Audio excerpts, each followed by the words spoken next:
மின்னல் செய்திகள் வழங்குவதற்காக நான் ஆஷ்லி பிஜாய். முதலில் தலைப்புச் செய்திகளை பார்க்கலாம். அந்தியூர் அரசு மருத்துவமனையில் ஊழியர்கள் குத்தாட்டம். மருத்துவமனையில் சிகிச்சை பெற்று வந்த நோயாளிகள் அவதி. கேரளாவில் மனைவிக்கு தெரியாமல் லாட்டரி சீட்டு வாங்கிய நபர். லாட்டரியில் விழுந்த 12 கோடி பரிசால் கோடீஸ்வரரான தோட்ட தொழிலாளி. இளைஞர்கள் அதிக நேரம் அமர்ந்தபடி இருந்தால் அதிகரிக்கும் மன உளைச்சல். லண்டன் ஆய்வில் அதிர்ச்சி ஊட்டும் புதிய தகவல். அமெரிக்காவில் எண்ணெய் சுத்திகரிப்பு ஆலையில் பயங்கர தீ விபத்து. பல மணி நேரம் தொடர்ந்து எரிந்து வரும் தீயால் பரபரப்பு. காதலர் தினத்தை முன்னிட்டு கொடைக்கானலில் உற்பத்தியான மலர்களை அறுவடை செய்யும் பணிகள் தீவிரமாக நடைபெற்று வருகின்றன. காதலர் தின கொண்டாட்டத்தில் முக்கிய இடம் பிடிக்கும் ரோஜா மற்றும் காதல் மலர்கள் எனப்படும் கார்னேஷன் மலர்களை அறுவடை செய்யும் பணி கொடைக்கானலில் தீவிரமாக நடைபெற்று வருகிறது. கொடைக்கானலில் குளிர்பதன வசதி இல்லாத காரணத்தால் பெங்களூருவுக்கு அனுப்பி வைக்கப்படும் மலர்கள் அங்குள்ள குளிரூட்டப்பட்ட அறைகளில் தரம் பிரிக்கப்பட்டு வெளிநாடுகளுக்கு ஏற்றுமதி செய்யப்படவிருக்கின்றன. புதுச்சேரியில் தேசிய நாடகப்பள்ளியின் நாடக திருவிழாவை நடிகர் நாசர் துவக்கி வைத்தார். முதல் முறையாக தமிழகம் புதுச்சேரி பார்வையாளர்களுக்காக தேசிய நாடகப்பள்ளியின் நாடக திருவிழா புதுச்சேரியில் நடைபெறுகிறது. ஆரோவிலில் நடைபெற்ற தொடக்க விழாவில் திரைப்பட நடிகர் நாசர் கலந்து கொண்டு நாடக திருவிழாவை தொடங்கி வைத்தார். வரும் 18ஆம் தேதி வரை நடைபெறும் இவ்விழாவில் உலகத்தரம் வாய்ந்த நாடகங்கள் இடம்பெறுகின்றன.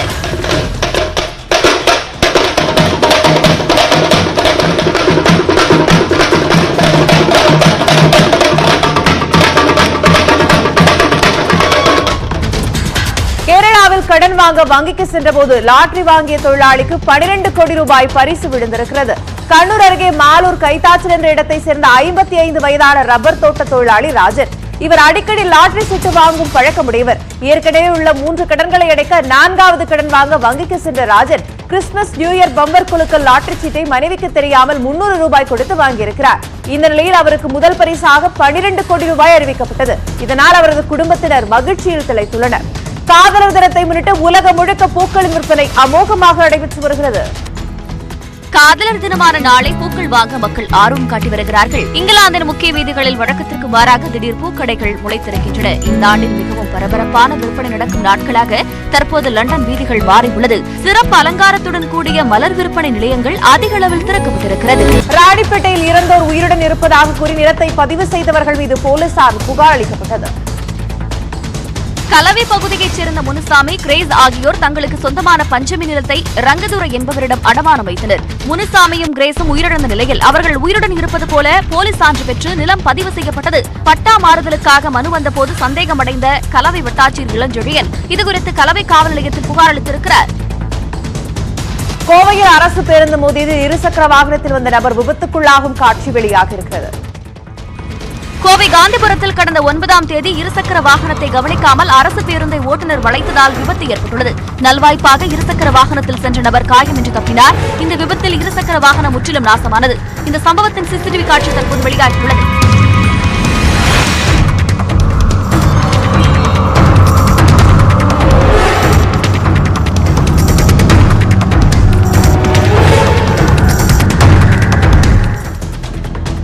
பெண்களுக்கான தற்காப்பு கைகடிகாரம் செய்து குடியரசுத் தலைவரிடம் விருது வாங்கியிருக்கிறார் ஒசூரை சேர்ந்த 11 வயது சிறுமி.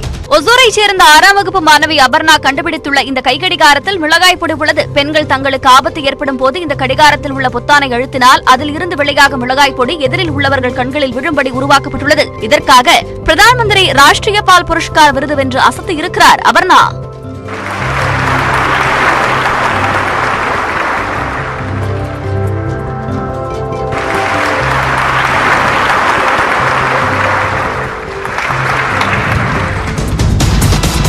அமெரிக்காவில் எண்ணெய் சுத்திகரிப்பு நிலையத்தில் பயங்கர தீ விபத்து ஏற்பட்டது. அமெரிக்காவின் லூசியானாவில் பட்டன் ராக் பகுதியில் எக்ஸன் மொபைல் என்ற எண்ணெய் சுத்திகரிப்பு நிலையம் இயங்கி வருகிறது. உள்ளூர் நேரப்படி நேற்றிரவு 11:30 மணியளவில் பணிகள் நடந்து வரும் போது பயங்கர சப்தத்துடன் வெடி விபத்து ஏற்பட்டது. இந்த தீ விபத்தில் உயிரிழப்புகள் ஏதும் ஏற்படவில்லை. பல கிலோமீட்டர் தூரத்திலிருந்தும் இந்த தீ விபத்தை காண முடிந்தது.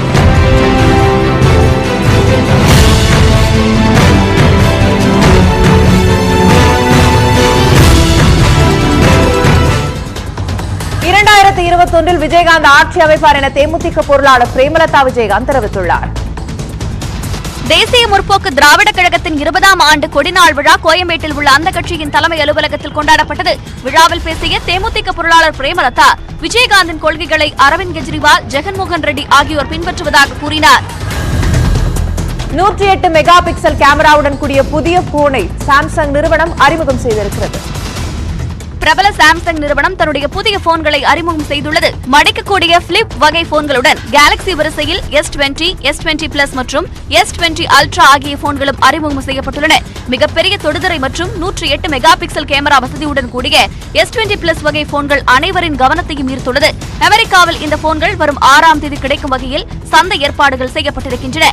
லாங் மார்ச் ரக ராக்கெட்டை விண்ணில் செலுத்தும் இறுதிக்கட்ட பரிசோதனையில் சீனா ஈடுபட்டு வருகிறது. சர்வதேச விண்வெளி ஆய்வு மையத்தைப் போல சீனாவும் தனக்கென ஒரு விண்வெளி ஆய்வு மையத்தை அந்தரத்தில் பெற்று வருகிறது. இதற்கு உதவும் வகையில் பொருட்களை சுமந்து செல்ல லாங் மார்ச் 5 ரக ராக்கெட்டை சீனா உருவாக்கியுள்ளது. இதனை வரும் ஏப்ரல் மாதம் விண்ணில் செலுத்த இருக்கும் நிலையில் அதன் இறுதிக்கட்ட பணிகளை சீன விஞ்ஞானிகள் செய்து வருகின்றனர். ரஷ்யாவில் காட்டில் ஆதரவின்றி கிடந்த கரடிக்குட்டிகளை வனத்துறையினர் மீட்டு வளர்த்து வருகின்றனர். ரஷ்யாவின் செவரை என்ற பகுதியில் மாஷா என்ற கரடிக்குட்டி ஆதரவின்றி வனத்தில் கிடந்தது. அதனை மீட்ட வனத்துறையினர் கண்ணும் கருத்துமாய் பாலூட்டி வளர்த்து வருகிறார்கள். மரங்கள் அழிக்கப்பட்டதாலும் மாஷாவின் தாய் வேட்டையாடப்பட்டிருக்கலாம் என்று வனத்துறையினர் தெரிவிக்கின்றனர். இதேபோல மீட்கப்பட்ட கரடிக்குட்டிகளை தனியார் அமைப்பு பத்திரமாக பராமரித்து வருகிறது. குட்டி கரடிகள் செய்யும் சேட்டுகள் பலரையும் ரசிக்க வைக்கின்றன.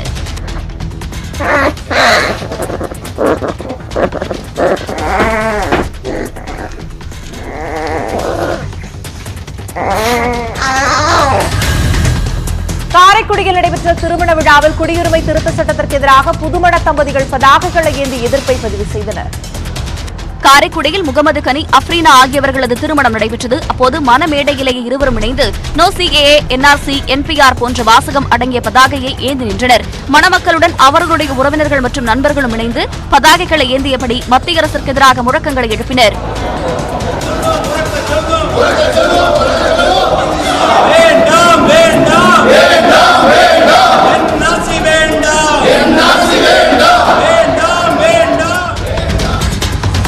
நீண்ட நேரம் அமர்ந்தபடியே இருக்கும் இளைஞர்களுக்கு மன அழுத்தம் அதிகரிக்கிறது என்று மருத்துவர்கள் எச்சரிக்கின்றனர். 10 பருவத்தினர் மற்றும் இளைஞர்களின் உடல்நிலை பற்றி 4257 பேரிடம் லண்டன் பல்கலைக்கழக கல்லூரியில் ஆய்வு நடத்தப்பட்டது. அவர்களின் நடமாட்டத்தை கண்காணிக்கும் கருவிகள் உடலில் 3 நாட்கள் பொருத்தப்பட்டன. ஆய்வின் முடிவில் அதிக நேரம் அமர்ந்தபடியே இருக்கும் 10 பருவத்தினருக்கு படிப்பில் கவனம் குறைவதும் மன உளைச்சல் அதிகரித்து காணப்படுவதும் தெரிய வந்திருக்கிறது. மேலும் இளைஞர்கள் நடைபயிற்சி செய்தால் மன அழுத்தம் குறைவதாகவும் அந்த ஆய்வு முடிவுகள் கூறுகின்றன. உலகில் உயிர் வாழும் மிகவும் வயதானோருக்கான கின்னஸ் நிறுவனம் சான்றளித்திருக்கிறது. ஜப்பானை சேர்ந்த சிட்டஸ்டு வடனபே என்பவரை உலகின் மிகவும் வயதான வாழும் நபராக அறிவிக்கப்பட்டிருக்கிறார். இவர் கடந்த 1907ஆம் ஆண்டு மார்ச் 5ஆம் தேதி பிறந்திருக்கிறார். இளமை காலத்தில் தைவானில் வளர்ந்த இவர் பணி ஓய்வுக்கு பிறகு ஜப்பானில் வசித்து வருகிறார். இவருக்கு கின்னஸ் நிறுவனம் உலகின் மூத்த உயிர் வாழும் மனிதர் என்ற சாதனை சான்றிதழை அளித்துள்ளது. சிரிய மற்றும் சீன மக்களுக்காக வேண்டிக் கொள்ளும்படி போப்பாண்டவர் மக்களை கேட்டுக் கொண்டிருக்கிறார். போரால் பாதிக்கப்பட்டுள்ள சிறிய அகதிகள் மற்றும் அவர்களின் குழந்தைகளுக்காக பிரார்த்திக்க வேண்டும் என்று போப் பிரான்சிஸ் கேட்டுக் கொண்டார். வாட்டிகனில் நடந்த சிறப்பு பிரார்த்தனை நிகழ்ச்சியில் உயிர்கொல்லி கிருமியான கோவிடில் இருந்து மக்களை காப்பாற்ற அமைதி வழிபாடும் நடத்தப்பட்டது. கரோனா வைரஸ் பாதிப்பிலிருந்து மக்கள் விரைவில் மீண்டு வர வேண்டும் என அவர் வேண்டிக் கொண்டார்.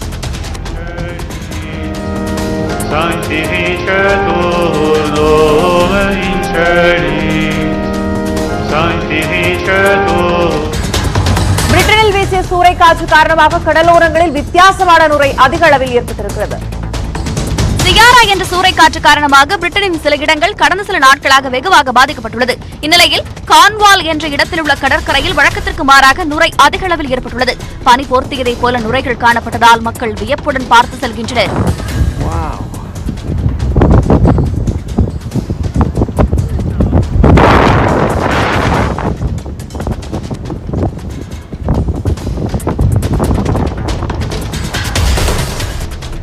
அமெரிக்காவில் 2 அடுக்கு குடியிருப்பில் நேற்று பயங்கர தீ விபத்து ஏற்பட்டது.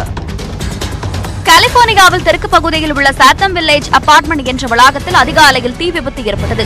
தீ விபத்து ஏற்பட்ட 25 நிமிடங்களில் கூரை முற்றிலுமாக எரிந்து விழுந்தது. தீ விபத்தால் புகை சுவாசித்த 2 மருத்துவமனையில் சேர்க்கப்பட்டனர். 100க்கும் மேற்பட்ட தீயணைப்பு வீரர்கள் போராடி தீயை கட்டுக்குள் கொண்டு வந்தனர்.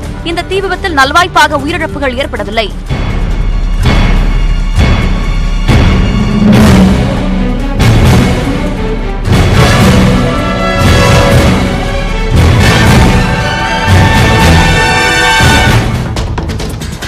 கென்யாவில் பட்டாம்பூச்சி வளர்ப்பு பழங்குடியின பெண்களிடையே நல்ல வரவேற்பை பெற்றுள்ளது.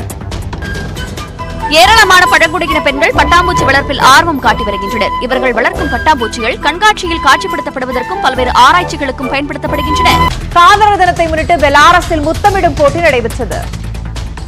தலைநகர் மின்ஸ் நகரில் தனியார் வணிக வளாகத்தில் முத்தப்போட்டி நடத்தப்பட்டது. இதில் 23 ஜோடிகள் பங்கேற்றனர். 1 மணி நேரம் தொடர்ந்து முத்தமிட வேண்டும் என்ற போட்டியில் பல ஜோடிகள் ஆர்வம் காட்டினர். போட்டிக்கு நடுவே நடனங்கள் ஆடியபடியும் சிலர் 1 மணி நேரத்தை செலவிட்டனர். வெற்றி பெற்ற ஜோடிக்கு இன்ப சுற்றுலா செல்லும் டிக்கெட்டுகள் பரிசுகளாக அளிக்கப்பட்டன.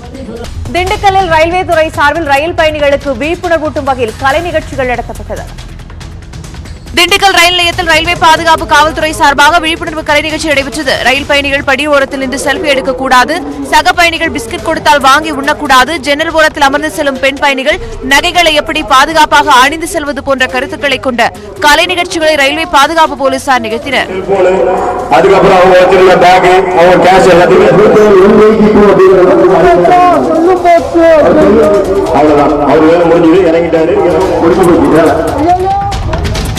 மத்திய பிரதேசத்தில் ஜெயின் சமூகத்தை சேர்ந்த MBA பட்டதாரி பெண் துறவரம் மேற்கொள்ள உள்ளார். மத்திய பிரதேச மாநிலம் கந்த்வாவை சேர்ந்த 27 வயதான பிரியங்கா பண்டாரி செல்வ செழிப்பான குடும்பத்தில் பிறந்த பிரியங்கா ஜெயின் தத்துவங்களில் அதீத நாட்டம் கொண்டு துறவியாக முடிவு செய்துள்ளார். உலகமே காதல் தினத்தை கொண்டாடும் நாளைய தினம் இவர் துறவியாக பயணத்தை தொடங்குகிறார். துறவரத்திற்கு முன்னதாக பிரியங்கா ஆடல் பாடலுடன் ஊர்வலமாக மணப்பெண்ணை போல அலங்கரித்து அழைத்து செல்லப்பட்டார்.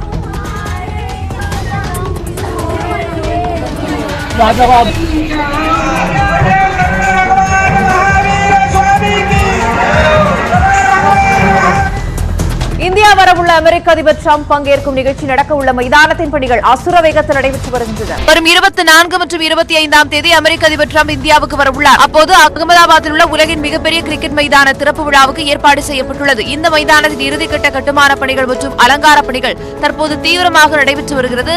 இந்த மைதானத்தில் ஒரே நேரத்தில் 1 லட்சம் பேர் அமர முடியும். இயற்கை பேரிடர் ஏற்படும் போது எவ்வாறு தப்புவது என்பது குறித்த மீட்பு ஒத்திகை நிகழ்ச்சி ஒடிசாவில் நடைபெற்றது. புரி மாவட்டத்தில் தேசிய பேரிடர் மீட்பு குழுவின் 2 நாள் சிறப்பு முகாம் நடைபெற்றது. இதனை பார்வையிட இலங்கை, வங்கதேசம், மியான்மர் நாடுகளில் இருந்து மீட்புக் குழுவினர் வந்திருந்தனர். முகாமின் ஒரு பகுதியாக ராம்சந்தை என்ற இடத்தில் ஒரு கிராமமே வடிவமைக்கப்பட்டது. வெள்ளம் சூழும் போது எவ்வாறு மீட்க வேண்டும் என்பதை வீரர்கள் தத்ரூபமாக செய்து காட்டினர். இந்தோனேஷியாவில் போலீசாரை கண்டித்து கைதிகள் சிறை வளாகத்திற்கு தீ வைத்தனர். சுமத்ரா தீவில் உள்ள கபன்ஜகி என்ற சிறையில் கைதிகள் அதிக அளவில் அடைக்கப்பட்டுள்ளதாக புகார் எழுந்துள்ளது. 193 பேர் மட்டுமே தங்கும் வசதியுள்ள இடத்தில் 400 கைதிகள் அடைக்கப்பட்டுள்ளனர். இவர்களை கண்காணிக்க 8 காவலர்கள் மட்டுமே உள்ளனர். இந்த நிலையில் கைதிகளை போலீசார் சித்திரவதை செய்வதாக கூறி வளாகத்திற்கு தீ வைக்கப்பட்டது. நிலைமையை கட்டுப்படுத்த பாதுகாப்பு படையினர் குவிக்கப்பட்டனர். பெரம்பலூரில் நாய் ஒன்று இறந்து போன தனது குட்டியை ஈக்கள் கூட அண்டாதவாறு கண்ணீருடன் சுற்றி சுற்றி வந்து பார்ப்போரை மனமுருகச் செய்தது. பெரம்பலூர் மாவட்டம் மோகனூர் பகுதியில் கடந்த 2 நாட்களுக்கு முன்பு நாய்க்குட்டி ஒன்று வாகனத்தில் அடிபட்டு சாலை ஓரம் கிடந்தது. காயமடைந்து கிடந்த தன் குட்டியின் அருகிலேயே இருந்த தாய்நாய் தொடர்ந்து அதனை அரவணைத்து வந்தது. நேற்று குட்டி நாய் இருந்த நிலையில் அருகில் யாரையும் வரவிடாமல் தாய்நாய் கண்ணீருடன் அதை சுற்றி சுற்றி வந்த காட்சி காண்போரை உருக வைத்தது. ஆத்தூரில் 28 ஆண்டுகளுக்கு பிறகு நடைபெற்ற மாரியம்மன் கோவில் தேரோட்டத்தில் ஏராளமானோர் கலந்து கொண்டனர். சேலம் மாவட்டம் வீரகனூரில் அமைந்துள்ள மாரியம்மன் கோவிலில் கடந்த 23 ஆண்டுகளாக தேர் திருவிழா நடத்த முடியாமல் தடைபட்டு வந்தது. இந்த நிலையில் ஊர் மக்கள் ஒன்று கூடி திருவிழா நடத்த முடிவெடுத்தனர். இதற்காக பல லட்சம் ரூபாய் செலவில் தேர் புதுப்பிக்கப்பட்டது. இதையடுத்து தேரை வடம் பிடித்து முக்கிய வீதிகள் வழியாக இழுத்து சென்று வெள்ளோட்டம் நடத்தினர்.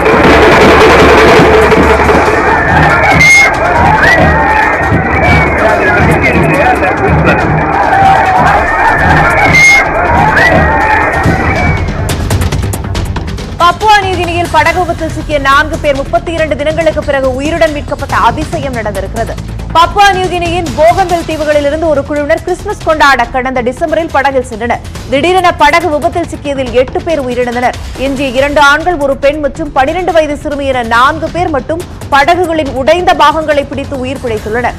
கடலில் மிதந்து வந்த தேங்காயை சாப்பிட்டும் மழைநீரை குடித்தும் அவர்கள் உயிர் வாழ்ந்துள்ளனர். 2000 கிலோமீட்டர் தூரம் இவர்களின் உடைந்த படகு பயணித்திருக்கிறது. இறுதியாக நியூ சாலிடோனியா அருகே 4 பேரும் உயிருடன் மீட்கப்பட்டனர். உலக புகழ்பெற்ற தாஜ்மஹாலுக்கு அருகே கிரேன் உதவியுடன் உயரமான இடத்தில் அமர்ந்து சாப்பிடும் உணவகம் துவங்கப்பட்டிருக்கிறது. 150 அடி உயரத்தில் அமைக்கப்பட்டுள்ள இந்த உணவகம் ஹைட்ராலிக் கிரேன் உதவியுடன் இயங்குகிறது. மிக உயரமான இடத்தில் அமர்ந்து உணவு சாப்பிட்டபடி தாஜ்மஹாலை கண்டு ரசிப்பது புதுவித அனுபவம் தருவதாக இந்த உணவகத்திற்கு வரும் வாடிக்கையாளர்கள் தெரிவிக்கின்றனர். அந்தியூர் அரசு மருத்துவமனையில் சினிமா பாடலுக்கு ஏற்ப உற்சாக நடனமாடிய மருத்துவர்கள், செவிலியர்களால் நோயாளிகள் அவதியடைந்தனர். ஈரோடு மாவட்டம் அந்தியூர் அரசு மருத்துவமனையில் பணிபுரிந்து வந்த ஊழியர் ஒருவர் பணி ஓய்வு பெற்றதை அடுத்து பிரிவு உபசார விழா நடைபெற்றது. விழாவின் முடிவில் மருத்துவமனை ஊழியர்கள் சினிமா பாடலை ஒலிபரப்பு செய்து அதற்கு தகுந்தாற்போல குத்தாட்டம் போட்டு அசத்தினர். நோயாளிகள் சிகிச்சைக்காக அனுமதிக்கப்பட்டிருந்த நிலையில் மருத்துவமனை வளாகத்திற்குள் ஊழியர்கள் உற்சாக நடனமாடியதால் நோயாளிகள் அவதியடைந்தனர்.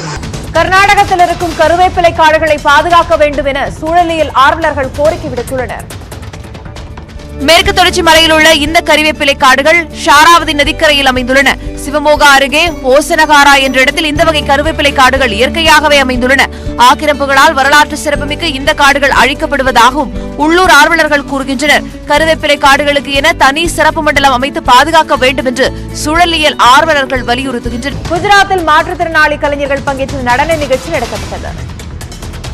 அகமதாபாத்தில் தனியார் அமைப்பு சார்பில் வித்தியாசமான நடன நிகழ்ச்சி நடத்தப்பட்டது. இந்த நிகழ்ச்சியில் வீல் சேர்களில் நடனமாடும் குழுவினர் 10 பேர் பங்கேற்று தங்கள் திறமைகளை வெளிப்படுத்தினர். தங்கள் தனித்துவமான திறமைகளை வெளிக்காட்டியது மிகுந்த மகிழ்ச்சி அளிப்பதாகவும் நடனக் கலைஞர்கள் தெரிவித்தனர். ராஜஸ்தானில் சாலையில் நடந்து சென்றவர் மீது பள்ளி வேன் ஒன்று பயங்கரமாக மோதியது. ராஜஸ்தான் மாநிலம் பாரன் என்ற பகுதியில் 15 பள்ளி மாணவர்களுடன் பள்ளி வாகனம் ஒன்று சென்றது. ஆழமாட்டமே இல்லாத சாலையில் ஒருவர் சாலையோரம் நடந்து சென்றார். அப்போது பின்னால் இருந்து வந்த அந்த பள்ளி வாகனம் பயங்கரமாக மோதி நின்றது. இந்த விபத்தில் யாருக்கும் காயம் ஏற்படவில்லை. எனினும் வாகனத்தில் இருந்த பள்ளி மாணவர்கள் அச்சத்தில் அலறினர்.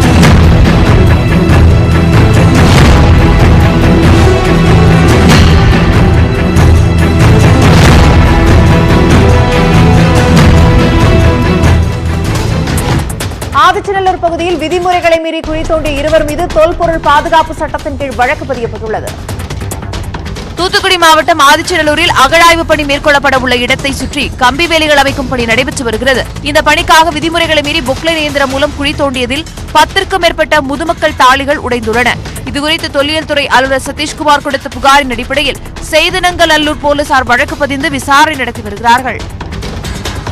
உத்தரப்பிரதேசத்தில் 2 தரப்பினரிடையே ஏற்பட்ட மோதலில் காருக்கு தீ வைத்து எரிக்கப்பட்டது. சுல்தான்பூர் அருகே காரில் உணவகத்திற்கு சென்றவர்களுக்கும் உணவக ஊழியர்களுக்கும் தகராறு ஏற்பட்டிருக்கிறது.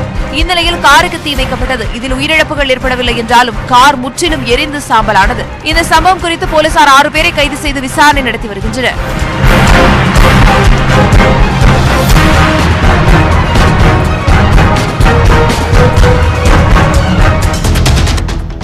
புதுக்கோட்டையில் நடைபெற்ற ஜல்லிக்கட்டில் ஆக்ரோஷமாக வந்த காளை அடக்க ஆள் இல்லாததால் காளை மைதானத்தை விட்டு வெளியேற மறுத்தது.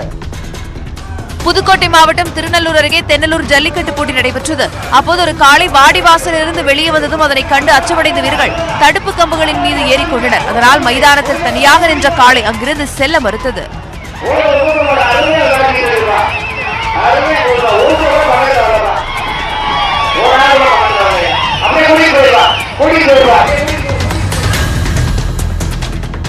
பீகாரில் இளைஞர் ஒருவர் நாணயங்களை பயன்படுத்தி பல்வேறு உருவங்களை உருவாக்கி வருகிறார். தலைநகர் பாட்னாவில் உள்ள சிற்ப கலைஞர் ஒருவர் சிறுவர்களுக்கு கல்வியின் அவசியத்தை உணர்த்த விரும்பினார். இதன் ஒரு பகுதியாக நாணயங்களை வைத்து அவர் பல்வேறு உருவங்களை செய்து வருகிறார். குழந்தை தொழிலாளர்களை பணியில் அமர்த்தக்கூடாது என்பதையும் அவர் சிலைகளாக வடிவமைத்திருக்கிறார். ஃப்ரண்ட் ஃபுட் நோ பால் வீசப்படுவதை கண்காணிக்கும் புதிய தொழில்நுட்பம் நடப்பு மகளிர் உலகக்கோப்பை தொடரிலேயே அறிமுகமாக உள்ளது. ஆஸ்திரேலியாவில் வரும் 21ஆம் தேதி முதல் மகளிர் 20 ஓவர் கிரிக்கெட் உலகக்கோப்பை போட்டிகள் நடைபெற உள்ளன.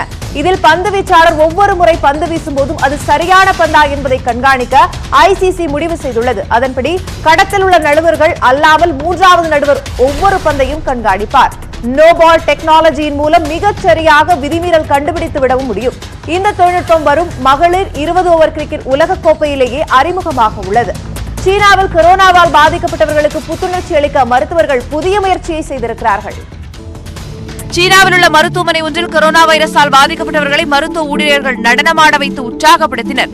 நோய் விரைவில் குணமாகும் வகையில் அவர்களை உடற்பயிற்சி செய்ய வைத்தும் நடனமாட செய்தும் அவர்களின் மனதை மகிழ்ச்சியாக வைத்துக் கொள்ள மருத்துவர்கள் முயற்சித்து வருகின்றனர். சிவகங்கை அருகே விவசாய தொழிலாளிக்கு கிராம மக்கள் மலிவு விலையில் களத்து தோசை வழங்கி வருவது பலரது கவனத்தையும் ஈர்த்திருக்கிறது. கல்லல் அருகே உள்ள வேப்பக்குளத்தில் நெல் கொள்முதல் நிலையம் செயல்பட்டு வருகிறது. இங்கு வந்து செல்லும் விவசாயிகளுக்கும் தொழிலாளர்களுக்கும் கிராம மக்கள் சார்பில் இலவசமாக நார்த்தம்பழம் ஜூஸ் கொடுத்து உபசரிக்கின்றனர். வெளியூர்களிலிருந்து வரும் விவசாயிகளுக்கு கிராம மக்கள் சார்பில் மிக குறைந்த விலையில் பாரம்பரிய களத்து தோசை என்ற பலகாரத்தையும் வழங்குகின்றனர். இதனால் விவசாயிகள் மகிழ்ச்சியோடு நெல் கொள்முதல் நிலையத்திற்கு வந்து செல்கின்றனர்.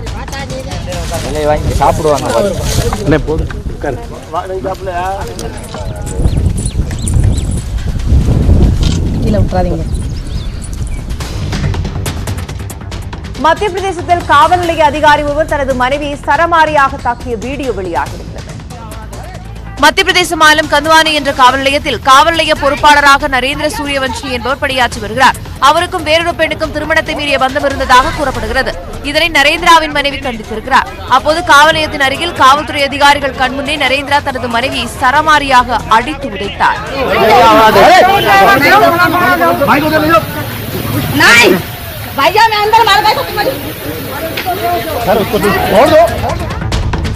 மேற்கு வங்கத்தில் குடியுரிமை சட்டத்திற்கு எதிர்ப்பு தெரிவித்து நடந்த போராட்டத்தில் போலீசார் தடியடி நடத்தி கூட்டத்தை கலைத்தனர்.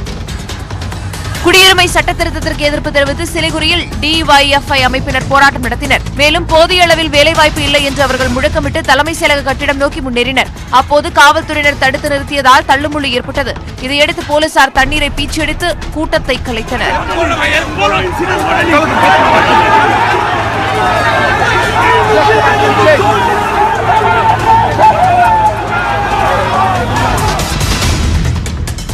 மரத்தால் செய்யப்பட்ட பைக் சண்டிகரில் காட்சிக்கு வைக்கப்பட்டுள்ளது. தனியார் நிறுவனம் ஒன்று சண்டிகரில் நடந்த கண்காட்சியில் புதுவகை பைக்கினை காட்சிப்படுத்தி இருந்தது. 2.5 லட்சம் ரூபாய் செலவில் தேக்கு மரத்தால் செய்யப்பட்ட பைக்கை இந்தோனேஷியாவிலிருந்து இறக்குமதி செய்து காட்சிப்படுத்தியது. இந்த பைக் இயங்காது எனினும் நிஜ பைக் இருப்பதை போன்ற அனைத்து உதிரி பாகங்களும் கைகளாலேயே செதுக்கப்பட்டுள்ளது.